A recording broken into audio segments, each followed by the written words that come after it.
नमस्कार दोस्तों, आप सभी का हमारे इस YouTube चैनल में स्वागत है। और आज के इस वीडियो में हम भारत कोकिला सरोजनी नायडू की जीवनी के बारे में जानेंगे। तो चलिए इनकी ये शानदार जीवन स्टोरी को हम शुरू करते हैं। तो आप देख सकते हैं इसका कवर पृष्ठ जो कि कुछ इस तरह का है। ओके, और यहाँ पर भारत कोकिला सरोजनी नायडू के बारे में संक्षिप्त विवरण दिया गया है। आप चाहें तो वीडियो पॉज कर इसे पढ़ सकते हैं। सरोजनी नायडू 19वीं शताब्दी के उत्तरार्ध में हैदराबाद का जीवन हिंदू और मुस्लिम संस्कृतियों का सुखद सम्मिलन था। डॉक्टर अघोरनाथ चट्टोपाध्याय निजाम के यहाँ वैज्ञानिक की नौकरी करते थे। एक दिन, वर्दा, क्यों ना हम अपनी पहली बिटिया का नाम सरोजनी रखें। काश ये हमारी घर की शोभा वैसे ही बढ़ाए जैसे कमल झील की बढ़ाता है। सुखी दंपति को बधाई देने कई परिचित आए। कितनी प्यारी बच्ची है, दुर्गा इसे आशीर्वाद दे, अल्लाह इसे खुशी दे। आपकी शुभकामनाओं के हम आभारी हैं, थोड़ी मिठाई तो लीजिए। पुरानी दाई गंगू और दूसरे नौकर चाकर भी खुश थे। कितना बड़ा समारोह था, इतने सारे लोग आए थे। हाँ, हिंदू हो या मुस्लिम, अमीर हो या गरीब, यहाँ सभी की आवभगत की जाती है। आज कितनी शानदार दावत थी। सरोजनी स्नेहपूर्ण और सांस्कृतिक माहौल में बड़ी हुई। उसकी माँ प्रतिभाशाली गायिका थी। माँ, तुम ये कौन से मीठे मीठे गीत गाती हो? ये हमारे देश की सुंदरता और उसकी महानता के गीत हैं। लेकिन ये गीत इतने उदास क्यों हैं? क्योंकि हम गुलामी की बेड़ियों में बंधे हैं और आज़ादी की खुली हवा में सांस नहीं ले सकते। माता पिता आपस में अपनी बच्ची के बारे में बात कर रहे थे। सरोजनी बड़ी होनहार है, हमें उसकी समुचित शिक्षा की व्यवस्था करनी चाहिए। बिल्कुल ठीक, क्यों ना उसके लिए एक गवर्नेंस रख लें। सरोजनी को घर में ही अंग्रेजी और फ्रांसीसी पढ़ाई जाने लगी। आज हम कविता पढ़ेंगे। टीचर, कविता क्या कोई भी लिख सकता है? क्यों नहीं, अगर तुम्हारे पास सुंदरता को देख पाने की नज़र हो और उसे व्यक्त करने के लिए शब्द। फिर भाषा तो बड़ी जादुई चीज है, उससे हम सौंदर्य की सृष्टि कर सकते हैं। सरोजनी किताबी कीड़ा नहीं थी। सरोजनी, गेंद खेलकर मैं उकता गई हूँ, कोई नया खेल खेलना चाहिए। सरोजनी, कोई नया खेल सिखाओ। और सरोजनी सोचने लगी, चलो हम राजकुमारी नाटक खेलते हैं। ये कौन सा खेल है? लड़कियां सरोजनी को घेर कर खड़ी हो गई। हमें राजकुमारी होने का अभिनय करना है। तुम में से एक राजकुमारी जेबुनिसा बन जाओ और दूसरी दासी। और लोग क्या करेंगे? दूसरे या तो पालकी उठाने वाले बनेंगे, या दरबार के नृत्यांगनाएं, या फिर नाव चलाने वाले। कितना मजा आएगा, चलो शुरू करो। और इस तरह एक काल्पनिक संसार बनने लगता था। बाद में कविताएं लिखते समय सरोजनी इन सब स्थितियों का कविता में उपयोग करती थी। इस तरह समय बीतता गया। एक दिन जब सरोजनी 11 वर्ष की हो चुकी थी, तुम बीजगणित का सवाल पूरा करो, मैं अभी आती हूँ। लेकिन सरोजनी का ध्यान कहीं और था। उसने किताब एक और सरका दी। मुझे राजकुमारी पर कविता लिख लेनी चाहिए, ऐसा ना हो मेरे दिमाग से निकल जाए। तुम्हारा सवाल कहाँ है? मुझे अफसोस है टीचर, मैंने उसकी जगह एक कविता लिखी है। और कविता पढ़कर अद्भुत। हैदराबाद में उस समय हाई स्कूल नहीं था। अघोरनाथ ने मैट्रिक के इम्तहान के लिए सरोजनी को मद्रास भेजने का निर्णय किया। तुम्हारी टीचर तुम्हारे काम से बहुत संतुष्ट है। हमारा आशीर्वाद लेकर परीक्षा देने जाओ। धन्यवाद पिताजी। सरोजनी मद्रास प्रेसिडेंसी में प्रथम आई। सरोजनी पढ़ाई में तो बहुत अच्छी है, लेकिन उसकी सेहत ठीक नहीं रहती। डॉक्टर नायडू से उसकी सेहत के बारे में सलाह लेनी चाहिए। उसे कुछ महीने आराम करना चाहिए। अभी वो 12 साल की तो है। कॉलेज थोड़े समय बाद भी तो भेज सकते हैं। 4 साल तक सरोजनी घर रहकर जी जान से पढ़ती रही। एक दिन उसके पिता काफ़ी उत्साहित से घर आए। वर्दा, एक खुशखबरी है, हमें बड़ा सम्मान मिला है। निजाम ने सरोजनी के लिए छात्रवृत्ति दी है। आगे की पढ़ाई के लिए उसे इंग्लैंड जाना होगा। उसे जाना ही चाहिए। उसकी जिंदगी की ये शुरुआत ही है। तभी डॉक्टर गोविंद राजू नायडू उससे मिलने आए। आओ आओ दोस्त, कहो कैसे आना हुआ। एक गोपनीय मसला है। हाँ बताओ, मुझको झिझको मत, मुझसे जो बन सकेगा करूँगा। आपकी अनुमति हो तो मैं सरोजनी से विवाह करना चाहता हूँ। अघोरनाथ हैरान रह गए। वो तो अभी बच्ची है, फिर वो तो इंग्लैंड जा रही है। क्या तुमने उससे बात की है? नहीं, अभी नहीं। पहले मैं आपका आशीर्वाद चाहता था। ये एकदम अप्रत्याशित है। मैं वर्दा से बात करूंगा, फिर तुम्हें सूचित करूंगा। शुक्रिया। मैं आपके उत्तर का इंतजार करूंगा। अघोरनाथ और वारदा ने आपस में विचार विमर्श किया। सरोजनी को कुछ पता नहीं था। वो अच्छा और ईमानदार आदमी है। क्या हुआ अगर वो दूसरी जाति का है? हम सब भारतीय हैं। हमें कोई जल्दीबाजी नहीं करनी चाहिए। सरोजनी के इंग्लैंड से लौटने के बाद ही कोई फैसला करना चाहिए। इस तरह 16 वर्ष की अवस्था में सरोजनी इंग्लैंड चली गई, जहां उसका परिचय एडमंड गोस से हुआ। वो एक प्रसिद्ध साहित्यिक आलोचक थे। सुना है तुम कविताएं लिखती हो, मुझे कुछ कविताएं पढ़ने को दो। आपकी टिप्पणियां मेरे लिए बहुत महत्वपूर्ण होंगी।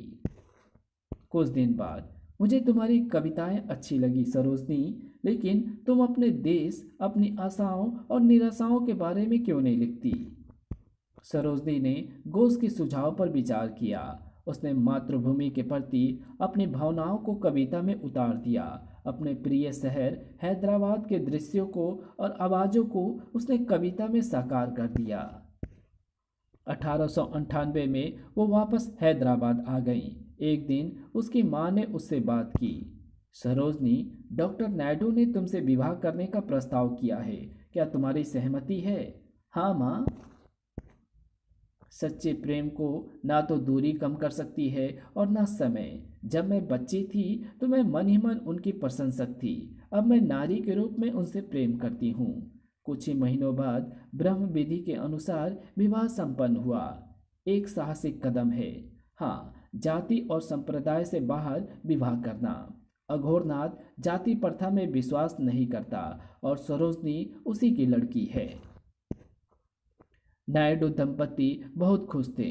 सरोजनी ने समाज सुधार और कविता लिखने में खुद को व्यस्त कर लिया। महिलाओं को पर्दे से बाहर आने की जरूरत है। तुम्हारी क्या करने की योजना है? डॉक्टर नायडू सरोजनी की क्रियाकलापों को प्रोत्साहन देते थे।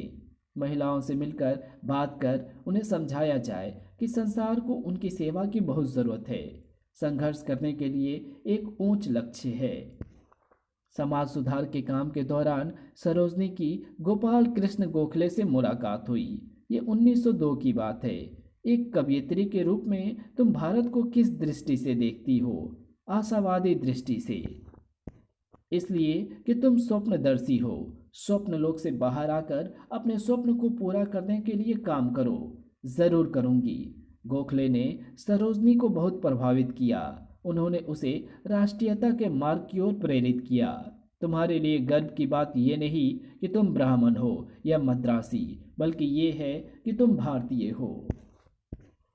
इसी बीच 1905 में उनकी पुस्तक सुनहरे द्वार प्रकाशित हुई।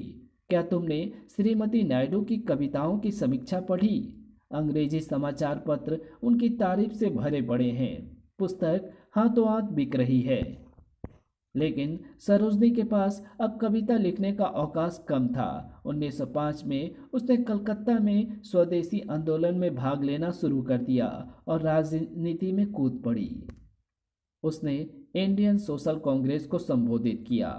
नारी को उसके प्राचीन अधिकार लौटाओ, क्योंकि हम नारियां ही राष्ट्र की निर्मात्री हैं। नारी की मुक्ति सरोजनी का सबसे प्रिय उद्देश्य था। वो सिर्फ वक्ता ही नहीं थी, उसके कार्य शब्दों से कहीं ज़्यादा प्रभावशाली थे।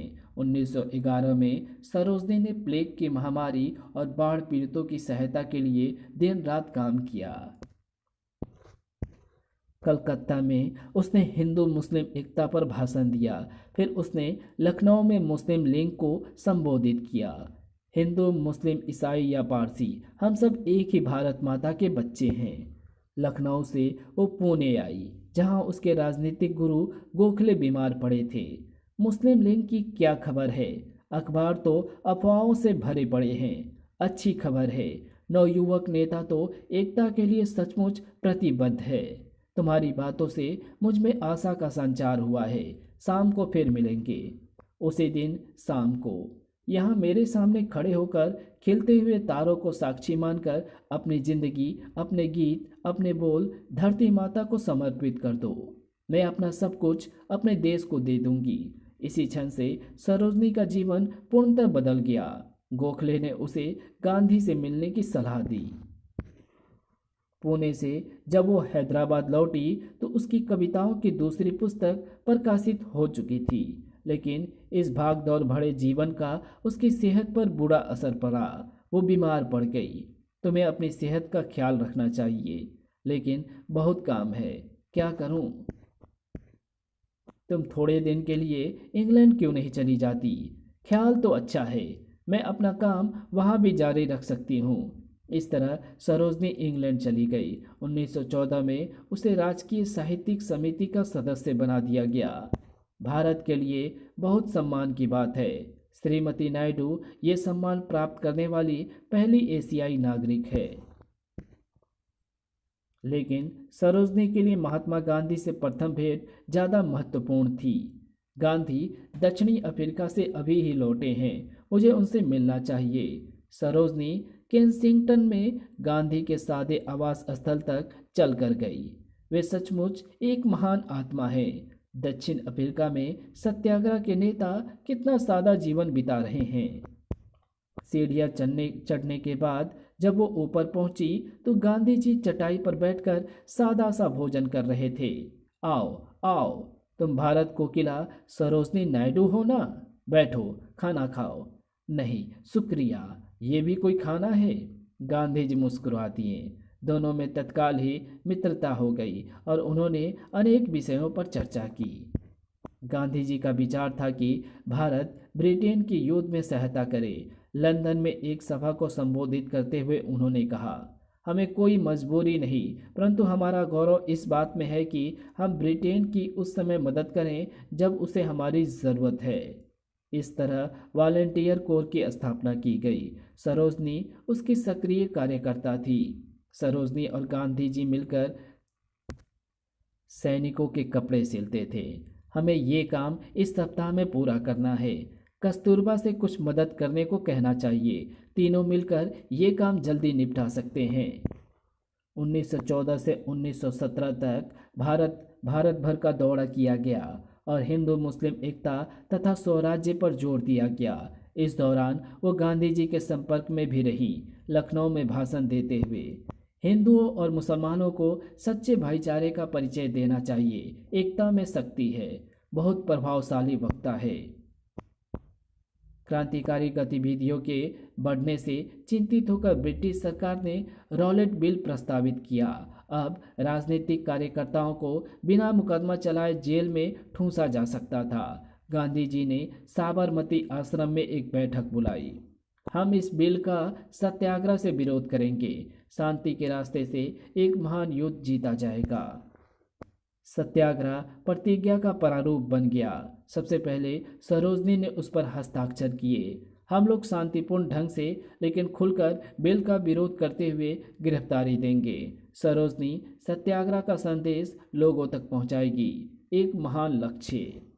मद्रास में सरोजनी ने जोरदार ढंग से कहा, अंग्रेजों के जुल्म के शिकार भारत का एकमात्र हथियार मशीन गन नहीं बल्कि आध्यात्मिक विद्रोह का अपराजय हथियार है।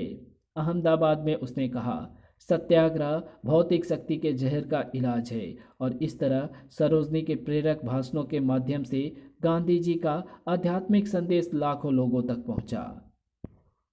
इतने भारी विरोध के बावजूद रॉलेट बिल पास कर दिया गया। गांधी जी ने अखिल भारतीय हड़ताल करने से कहा। गांधी जी ने अखिल भारतीय हड़ताल करने को कहा। हम बम्बई में सत्याग्रह करेंगे। हम मस्जिद से जनता को संबोधित करेंगे और फिर सर्वोदय के अंक बेचेंगे। इस धन का उपयोग हम आंदोलन के लिए कर सकते हैं। तदनुसार सरोजनी और गांधी जी ने 6 अप्रैल 1919 को मस्जिद में भाषण दिया। बड़े आश्चर्य की बात है कि दो हिंदू मस्जिद में खड़े होकर प्रेम और शांति का संदेश दे रहे हैं। श्रीमती नायडू के पास आस्था भी है और हिम्मत भी। बाद में दोनों नेता कार में सर्वोदय बेचने गए। सर्वोदय का एक अंक खरीदकर एक महान उद्देश्य की पूर्ति में सहयोग दो। सरोजनी को जरूर गिरफ्तार कर दिया जाएगा। उस शाम गांधी जी और सरोजनी ने हड़ताल के बारे में चर्चा की। दिल्ली और अमृतसर में गड़बड़ी फैल गई है, मुझे अभी जाना पड़ेगा। सरोजनी, यहाँ का काम तुम संभालना। गांधी जी को अमृतसर जाते हुए रास्ते में गिरफ्तार कर लिया गया। परिणामतः दंगे फैल गए। अंग्रेज मुर्दाबाद, शर्म करो, शर्म करो। अमृतसर में गोली चलने से कुछ लोग मारे गए। लोग बदले की भावना से प्रेरित होकर हिंसा की राह पर उतर आए। कुछ अंग्रेज मारे गए। हम बदला लेंगे, जला डालो। अंग्रेज सरकार ने सभाओं पर प्रतिबंध लगा दिया और लोगों को कड़ी सजा देनी शुरू कर दी। फिर भी राष्ट्रीयता की मशाल वैसे ही जलती रही। 13 अप्रैल 1919 को अमृतसर में जलियांवाला बाग कांड घटित हुआ। जलियांवाला बाग में एक सभा है, चलो भाई वहाँ चलते हैं। बहन, सभा में जाने को तैयार हो? हाँ, हमें अपने भाइयों का साथ देना चाहिए। इसी बीच पुलिस स्टेशन में, सर, जलियांवाला बाग में लगभग 20,000 लोग जमा हो गए हैं, हम उन्हें कुचल देंगे। सभा करने की उनकी हिम्मत कैसे हुई? 50 हथियारबंद सिपाहियों के साथ आकर जनरल डायर ने जलियांवाला बाग का एकमात्र रास्ता बंद कर दिया। चला दो गोली। वे गोली चला रहे हैं, हम मारे जाएंगे। 10 मिनट के अंदर ही सैकड़ों मारे गए और हजारों घायल हुए। अहमदाबाद में ये सुनने पर गांधी जी बहुत दुखी हुए। मैंने बहुत बड़ी गलती कर दी। सत्याग्रह नाकाम रहा। मेरे कारण सैकड़ों ने अपनी जानें गंवा दी। लोग अभी पूरी तरह तैयार नहीं हैं। गांधी जी ने 3 दिन तक का उपवास किया। अप्रैल 18 को निराश होकर उन्होंने अपना आंदोलन वापस ले लिया। इसी बीच सरोजनी को होम रूल प्रतिनिधि मंडल की सदस्य बनकर इंग्लैंड जाना पड़ा। जाने से पहले वो गांधी जी से मिली। पूरी सच्चाई बयान करना, सारे विश्व को इन अत्याचारों के बारे में बताना। इंग्लैंड में, तुम साम्राज्य के योग्य नहीं, तुम अपनी आत्मा खो चुके हो, तुम्हारी आत्मा पर खून का धब्बा है। उसके भाषणों से सनसनी फैल गई। ब्रिटिश पार्लियामेंट में इस बारे में जवाबदेही हुई। क्या ऐसा संभव है?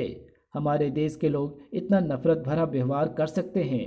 उसके शब्दों में सच्चाई की झलक है। सरोजनी ने फिर यूरोप का भ्रमण किया। उसने उपनिवेशवाद के खिलाफ भारत के शांतिपूर्ण संघर्ष पर बल दिया। हम सोचते हैं कि भारतीय असभ्य है, लेकिन ये महिला तो बहुत बुद्धिमान और स्पष्ट वक्ता है। वो राजनीति में भी सक्रिय है। सरोजनी के प्रयासों के फलस्वरूप विश्व का ध्यान भारत पर केंद्रित हो गया। उधर भारत में गांधी जी असहयोग आंदोलन का नेतृत्व कर रहे थे। नागपुर कांग्रेस में, शांतिपूर्ण असहयोग ही हमारी मुक्ति का एकमात्र तरीका है। आंदोलन ने जोर पकड़ा। विदेशी वस्तुओं का बहिष्कार किया गया। प्रिंस ऑफ वेल्स वापस जाओ। इसी उथल पुथल के समय में सरोजनी भारत लौटी और आंदोलन में कूद पड़ी। अधिकारियों के साथ सहयोग मत करो, प्रिंस ऑफ वेल्स का बहिष्कार करो। गांधी चिंतित थे कि कहीं कोई हिंसा ना हो। प्रिंस के आगमन के दिन थोड़े दंगे और गड़बड़ी फैली। गेटवे पर उपद्रव हो रहे हैं। सरोजनी, जाकर लोगों को शांत करो। सरोजनी को ऐसा काम कई बार करने पड़ते थे। अपनी आत्मा की आवाज़ सुनो, भड़को मत, शांत रहो, हिंसा मत करो। लेकिन लोग हिंसा के आवेश में पागल हो गए थे। बहुतों की जानें गई। सरोजनी हर रोज़ गांधी जी को देश की हालत बताती थी। वो पूर्णतः निराश हो चुके थे। तीसरे दिन, मैं 5 दिन उपवास करूंगा, मेरे लोग ज़रूर ठीक रास्ता अपनाएंगे। सरोजनी रात दिन उपद्रवियों के बीच काम करती। मुझे डॉक्टरों की ज़रूरत होगी, लोग सड़कों पर मर रहे हैं। वो सीधे गांधी जी के पास गई। तुम भारत की सच्ची पुत्री हो। असहयोग आंदोलन अपने पूरे जोरों पर था। गांधी जी ने कहा, असहयोग करते हुए शांतिपूर्ण ढंग से गिरफ्तारी दो। सरोजनी ने छात्रों का आह्वान किया और वे सब स्कूलों और कॉलेज का बहिष्कार करें। तुम हमारे नए सैनिक हो। मेरे साथ आज़ादी के मंदिर की ओर चलो। वंदे मातरम। 1922 स्वतंत्रता सेनानियों के लिए बहुत खराब वर्ष था। चौरा चौरी में सत्याग्रह की परिणति हिंसा में बदल गया। गांधी जी ने सभी आंदोलन स्थगित कर दिए और कांग्रेस से अलग हो गए। हमें समाज सुधार पर ध्यान देना चाहिए और आत्मसंयम सीखना चाहिए। अंग्रेजों ने इस अवसर का लाभ उठाते हुए उन्हें गिरफ्तार कर लिया। 18 मार्च 1922 में अहमदाबाद में उनका मुकदमा शुरू हुआ। सरोजनी और नेहरू दोनों उनके साथ थे। गांधी जी ने अपनी स्थिति स्पष्ट की। तुम्हारे आदर्श ऊंचे हैं और जीवन महात्माओं का, फिर भी तुम्हारी जांच करना मेरा कर्तव्य है। पाप के साथ असहयोग करना भी उसी तरह हमारा कर्तव्य है जिस तरह अच्छाई के साथ सहयोग करना। गांधी जी को 6 साल की सज़ा सुनाई गई। गांधी जी की गिरफ्तारी के बाद सरोजनी ने उनका काम संभाल लिया। कांग्रेस पार्टी 2 दलों में विभाजित हो गई। डॉक्टर राजेंद्र प्रसाद और सरोजनी जैसे लोग गांधी जी से जुड़े रहे। दूसरे लोग नीति में परिवर्तन की मांग करने लगे। शांति बनाए रखने के लिए सरोजनी को बहुत संघर्ष करना पड़ा। गांधी जी भले ही जेल में हैं, लेकिन उनके आदर्श जीवित हैं, उनमें विश्वास रखो। कांग्रेस ने केनिया में बसे भारतीयों को राह दिखाने के लिए सरोजनी को वहां भेजा। मुझे सत्याग्रह की शक्ति का उन पर विश्वास जमाना होगा, यही बापू की इच्छा है। बेलगाम कांग्रेस अधिवेशन के शुरू होने से पहले वो भारत लौट आई। बेलगाम कांग्रेस अधिवेशन में गांधी जी का उनकी इच्छा के विपरीत अध्यक्ष चुन लिया गया। सरोजनी को अध्यक्ष चुना जाना चाहिए था, इस पद के योग्य तो वही थी। अक्टूबर 1925 में जब कांग्रेस का दोबारा अधिवेशन होना नियत था, उसकी वार्षिक बैठक से पहले ही सरोजनी को अध्यक्ष बनाया गया। सरोजनी इस सम्मान की पात्र भी है। उन्होंने अपना सारा जीवन स्वतंत्रता को समर्पित कर दिया है। गांधी जी की जय, सरोजनी देवी की जय। गांधी जी ने कहा, सरोजनी देवी का परिचय देने की जरूरत नहीं, उनका पूरा जीवन ही संघर्ष में गुजरा है। दिल के मरीज होने पर भी सरोजनी कुछ कहने के लिए उठ खड़ी हुई। भारत माता की निष्ठावान बेटी होने के नाते मैं अपनी माँ के घर को व्यवस्थित करने और उन दुखद झगड़ों के निपटारे का प्रयास करूंगी जो उसकी अखंडता को खंडित करते हैं। उनके भाषण का करतल ध्वनि के साथ उत्साहपूर्ण स्वागत किया गया।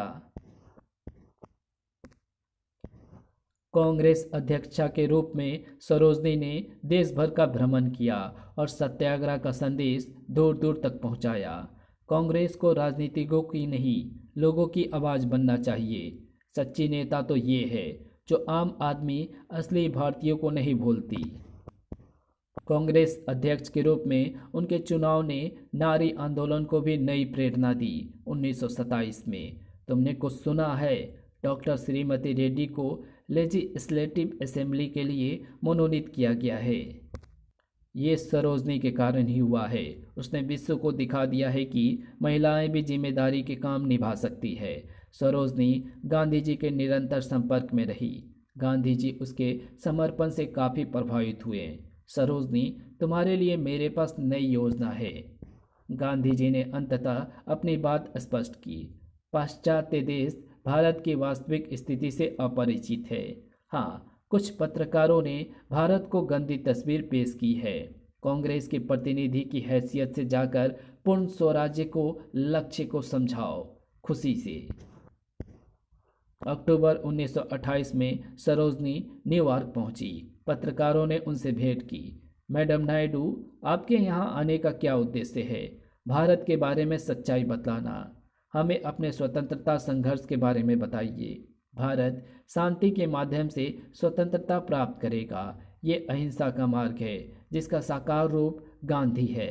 इस तरह विश्व भारत के पुनः जागरण से परिचित हुआ। सरोजनी लौटी तो भारत की राजनीतिक स्थिति अस्त व्यस्त थी। नेहरू के नेतृत्व में कांग्रेस तत्काल कार्यवाही की मांग कर रही थी। आज़ादी अभी लेंगे, स्वराज्य। ब्रिटिश सरकार ने गोलमेज सम्मेलन का प्रस्ताव किया। गांधी, मोतीलाल नेहरू, जिन्ना और सरोजनी भारत के राष्ट्रमंडल के अंदर आज़ादी देने के लिए वायसराय से मिले। सम्मेलन को किसी एक दिशा के लिए वचनबद्ध करना असंभव है। भेंट निष्फल साबित हुई। गांधी जी साबरमती चले गए। फरवरी 1930 में कांग्रेस कार्यकारिणी की बैठक साबरमती में हुई। सरोजनी भी वहां उपस्थित थी। हमारा संघर्ष जारी रहना चाहिए। असहयोग करने के साथ अब हमें कर देने भी बंद करने होंगे। हमारे अभियान की शुरुआत नमक पर लगाए गए कर से होगी। नमक भगवान की देन है, उस पर हम कर क्यों दें? इससे गरीब कितने उत्पीड़ित हैं। अगर ये कर रद्द नहीं किया जाता, हम डांडी मार्च करेंगे और खुद नमक बनाएंगे। सरकार भले ही हमें गिरफ्तार करे। वायसराय ने कोई कदम नहीं उठाया। कर जारी रहा और प्रसिद्ध डांडी मार्च शुरू हुआ। गांधी जी ने इस अभियान की विस्तृत योजना बनाई थी। महिलाओं को उसमें शामिल होने की मनाही थी। मैं अभियान में भाग नहीं ले सकती, लेकिन जब जुलूस दांडी पहुंचेगा तो मैं वहां ज़रूर रहूंगी। 12 मार्च 1930 को गांधी जी और 72 अन्य लोगों ने समुद्र तट के लिए 200 मील लंबी पैदल यात्रा के लिए प्रस्थान किया। महात्मा गांधी की जय। 24 दिन बाद वे दांडी पहुंचे। सरोजनी उन्हें वहीं मिली। बेटी, तुम यहाँ क्यों आई हो? यहाँ हिंसा भी हो सकती है। मैं और सभी नारियां इस संघर्ष में आपके साथ हैं। 6 अप्रैल 1930 की सुबह गांधी जी के नेतृत्व में स्वयंसेवक समुद्र तट पर पहुंचे। गांधी जी ने झुककर थोड़ा सूखा नमक उठाया। गांधी जी की जय। ये आवाज़ सुनते ही हजारों लोग पानी में उतर गए और अपने बर्तन खारे पानी से भर लिए। अभियान चलता रहा। पुलिस गांधी जी को गिरफ्तार करने के लिए तैयार थी। हमारे सत्याग्रहियों ने अपनी प्रतिज्ञा का पालन किया है। पुलिस की मौजूदगी के बावजूद वे शांत हैं। अगर कोई गड़बड़ी हुई बापू, तो मैं उन्हें शांत करने का प्रयास करूंगी। 5 मई 1930 की रात पुलिस बापू को पकड़ने आ रही है। डरो मत भाई, बापू खुशी खुशी जाएंगे। एक ब्रिटिश पुलिस अधिकारी भारतीय सिपाहियों के साथ गांधी जी को गिरफ्तार करने आया। मिस गांधी, आपको गिरफ्तार किया जाता है। घबराने की बात नहीं, मैं आपके साथ चलता हूँ। मेरे समर्थक कोई गड़बड़ी नहीं करेंगे। अधिकारी ये अनुशासन देखकर हैरान हो गया। जैसे ही बापू पुलिस के साथ चले, सरोजनी ने कहा, भगवान आपकी रक्षा करे बापू, मुझे हर गतिविधि की सूचना देती रहना। अब्बास तैयब जी के नेतृत्व में स्वयंसेवकों को धरसाना नामक स्थल की ओर जाना था। तैयब जी को निश्चित रूप से गिरफ्तार कर लिया जाएगा। मैंने बापू से अभियान जारी रखने का वादा किया है। मैं उन्हें निराश नहीं होने दूंगी। तैयब जी की गिरफ्तारी के बाद सरोजनी ने 25,000 स्वयंसेवकों का नेतृत्व संभाल लिया। भारत की प्रतिष्ठा अब तुम्हारे हाथ में है। हिंसा मत अपनाना। लाठियों के जवाब में तुम्हें हाथ तक नहीं उठाना है। सरोजनी ने अपनी शांतिपूर्ण सेना की अगुवाई की। इनकलाब जिंदाबाद। नमक स्थल पर ब्रिटिश पुलिस का कड़ा पहरा था। हमें आदेश मिले हैं कि धरसाना पहुंचने से पहले ही सत्याग्रहियों को घेर लिया जाए। वे हजारों की संख्या में हैं। हम पर हमला कर दे तो हमारे पास लाठियां हैं, हम इनका इस्तेमाल करेंगे। धरसाना पहुंचने से पहले ही स्वयंसेवकों को रोक लिया गया। वे चिलचिलाती धूप में बैठ गए। तनाव बढ़ने लगा। एकाएक लाठी चलाओ। कितने भी मारे पीटे, तुमको हाथ नहीं उठाना है। स्वयंसेवकों पर निर्दयता से लाठी प्रहार किए गए, लेकिन उन्होंने जवाब में कोई हिंसा नहीं की। एक पुलिस अधिकारी सरोजनी के पास आया। मैं तुम्हें गिरफ्तार करता हूँ। मैं चलती हूँ, पर तुम दूर रहो। सरोजनी देवी जिंदाबाद। जाने से पहले सरोजनी ने पुलिस अधिकारियों से कहा, हमें दया की ज़रूरत नहीं, हमारा संघर्ष जारी रहेगा। सरोजनी को यरवदा जेल पुणे ले जाया गया। गांधी जी वहां पहले से ही थे। सरोजनी को 1931 में छोड़ा गया। गांधी जी और सरोजनी ने अल्पसंख्यकों के प्रश्न पर एक बार फिर मिलकर काम किया। उन्होंने लंदन में गोलमेज सम्मेलन की दूसरी बैठक में हिस्सा लिया, लेकिन कोई नतीजा नहीं निकला। भारत लौटते ही गांधी जी और सरोजनी दोनों को उनकी राजनीतिक गतिविधियों के लिए गिरफ्तार कर यरवदा जेल भेज दिया गया। 20 सितंबर 1932 को गांधी जी ने हिंदुओं और हरिजनों के लिए भिन्न चुनाव पद्धति अपनाए जाने के खिलाफ विरोध प्रकट किया और आमरण उपवास कर दिया। बापू का स्वास्थ्य गिरता जा रहा है। मुझे उनका ध्यान रखना होगा कि उन्हें ज़्यादा थकावट ना हो। गांधी जी को सबसे अलग रखा गया था। उन्हें मुलाकातियों से मिलने की छूट दी गई। जेल अधिकारियों ने सरदार पटेल, महादेव देसाई और सरोजनी को उनके पास रहने की अनुमति दे दी। सरोजनी सभी आगंतुकों को जांचती थी और उन्हें 10 मिनट से ज़्यादा रुकने नहीं देती थी। सामराव, तुम कल ही बापू से मिले हो, आज फिर मैं मिलने नहीं दूंगी। मेरे साथ मिस बार है जो उनकी अनुयायी है, ये उनसे मिलना चाहती है। सरोजनी नर्म पड़ गई। अगर ऐसा है तो कल आना, आज वो बहुत थके हुए हैं। ये किस तरह उनकी चौकसी करती है, ये तो जेलर से भी सख्त है। आमरण उपवास के 13वें दिन सरोजनी बहुत चिंतित हुई। मुझे बापू के लिए चिंता हो रही है। ईश्वर करे कि ब्रिटिश प्रधानमंत्री उनके सुझाव स्वीकार कर ले। उस शाम गांधी जी के सुझाव स्वीकार कर लिए। उन्होंने उपवास तोड़ दिया। वैष्णव जन को सरोजनी का स्वास्थ्य खराब होने के कारण उसे रिहा कर दिया गया। गांधी जी अभी जेल में ही थे। 8 मई 1933 को गांधी जी ने फिर से उपवास कर दिया। बापू आज दोपहर उपवास शुरू कर देंगे। मुझे ये संतरे जेल भेजने चाहिए। गांधी जी का स्वास्थ्य खराब होने के कारण अधिकारी घबरा गए और उसी शाम श्रीमती नायडू, गांधी जी को आज रिहा कर दिया जाएगा, आप उन्हें सूचित कर सकती हैं। सरोजनी खुशी खुशी जेल पहुंची। बापू, मैं आपको लेने आई हूँ, चलो मैं आपकी सब किताबें समेट लेती हूँ। मैं श्रीमती थैकर से के घर में उपवास कर जारी रखूँगा। सरोजनी ने गांधी जी को अच्छी तरह सेवा की। कुछ सप्ताह बाद वो आश्रम लौट गए। अगस्त 1942 में गांधी जी ने भारत छोड़ो आंदोलन चलाया। सरोजनी उनके साथ थी। श्रीमती नायडू, आपको गिरफ्तार किया जाता है। एक बार फिर हम सब पुणे में इकट्ठे होंगे। आगा खान महल में गांधी, कस्तूरबा और मीराबेन को कैद कर दिया गया। गांधी जी इस समय 73 वर्ष के थे और सरोजनी 63 वर्ष की। हमें निराश नहीं होना चाहिए। जीवन वैसे ही सामान्य ढंग से चलना चाहिए। सरोजनी अपने साथियों का भी ध्यान रखती। मीराबेन बीमार है, मुझे उनके लिए कुछ खास खाना बनाना चाहिए। सरोजनी की देखभाल मीराबेन कभी नहीं भूल पाई। अपने लोगों से अलगाव के विरोध में गांधी जी ने उपवास करने का निर्णय किया। व्रत से एक दिन पहले, बापू, आपका उपवास कस्तूरबा को मार डालेगा। डरो मत बेटी, कुछ नहीं होगा। सरोजनी गंभीर रूप से बीमार हो गई। बापू की स्थिति भी चिंताजनक थी। जेल के कार्यालय में श्रीमती नायडू पर चिकित्सा का असर नहीं हो रहा है। मैं उच्च अधिकारियों को सूचित करूंगा। अगर उनकी मृत्यु जेल में हो गई तो हमारे लिए परेशानी हो जाएगी। सरोजनी को बिना शर्त छोड़ दिया गया। उन्हें स्ट्रेचर पर जेल से ले जाया गया। सरोजनी ने कुछ दिन हैदराबाद में आराम किया और एक बार फिर भारत छोड़ो आंदोलन में कूद पड़ी। उनका अगला महत्वपूर्ण कार्य एशियन रिलेशंस कॉन्फ्रेंस की अध्यक्षता था। हम यहाँ एशिया की एकता बनाए रखने की प्रतिज्ञा लेने के लिए एकत्र हुए हैं। प्रेम से ही विश्व का उद्धार संभव है। ब्रिटिश अधिकारियों द्वारा भारत की शक्ति हस्तांतरण शुरू हुआ। आज़ादी की पूर्व संध्या पर सरोजनी को उत्तर प्रदेश का राज्यपाल नियुक्त किया गया।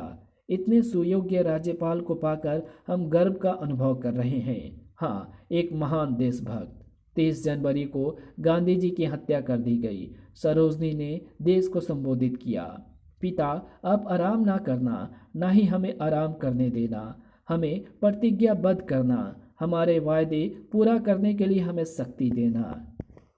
वृद्धा अवस्था और बीमारी ने सरोजनी पर असर दिखाया। 10 फरवरी 1949 को दिल्ली में सरोजनी बीमार पड़ गई।